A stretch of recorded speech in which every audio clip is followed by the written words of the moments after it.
Jeune footballeur, comment réussit ton test de détection? Vous voyez, bon, j'ai hâte que de vous faire des vidéos tous les jours, mais vraiment, j'ai pas assez de temps. Vous voyez, on va aller vite, vite. Les tests de détection se déroulent presque tout le temps, hein, vous voyez. Et il y a des périodes aussi, en avril pratiquement, ou bien en début, bien sûr, de saison. Il y a des clubs amateurs qui font des tests de détection.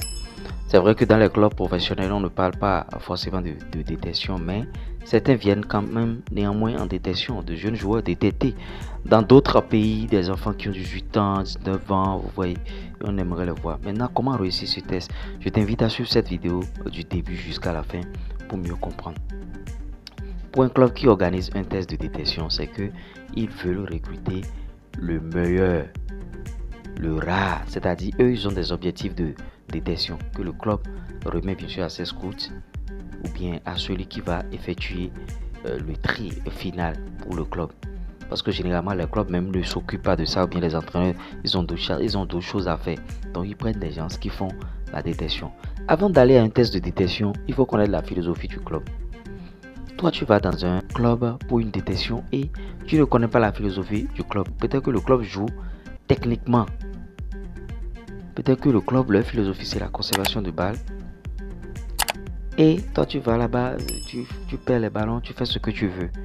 Ceux qui sont en train de vous faire le test, eux, ils ont déjà une liste d'objectifs. Recrutez-nous tant. Recrutez-nous le Lionel Messi. Recrutez-nous le Cristiano Ronaldo. Voilà les critères. Et tu vas là-bas, tu commences par t'amuser. Maintenant, quand on va te laisser à la fin, tu vas commencer par grincer les dents. Tu vas commencer par dire que tu as bien joué et pourtant, ils t'ont laissé. Ton jeu ne cadre pas avec la philosophie du club. C'est ce que tu dois comprendre. Donc, renseigne-toi sur la philosophie du club. Si tu n'arrives pas à avoir assez d'informations, va sur Internet. Va regarder les matchs. Va sur YouTube, va regarder les matchs du club. Comment ça joue, comment ça se comporte. Est-ce que c'est bloc bas? Est-ce que c'est bloc médian? Est-ce que c'est depuis le haut, le bloc haut? Il faut savoir tout ça là.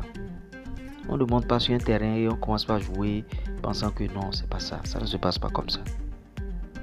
Sinon, tu seras là, on va prendre quelqu'un, tu vas dire quand même j'étais meilleur plus que lui. Je suis fort plus que lui, et on l'a pris. Parce que lui, il répond à des choses, il répond à des critères. Tu vois, maintenant si le test se déroule sur plusieurs jours, les gens vont regarder l'aspect comportement. Parce que hormis qu'on forme bien sûr des sportifs, les gens ont à cœur aussi de former des hommes. Tu es très bon footballeur, super, mais tu as un mauvais comportement. Les gens ne vont jamais te calculer au fait. Les gens vont te laisser et prendre celui qui n'est pas bon, mais qui a un bon comportement. Ça a été toujours comme ça. Donc, si tu vas là-bas, tu vas jouer, tu vas t'amuser. Ça fait ton problème. Moi, je t'ai déjà dit la vérité. En tout cas, abonne-toi, partage la vidéo avec tes camarades. Ciao.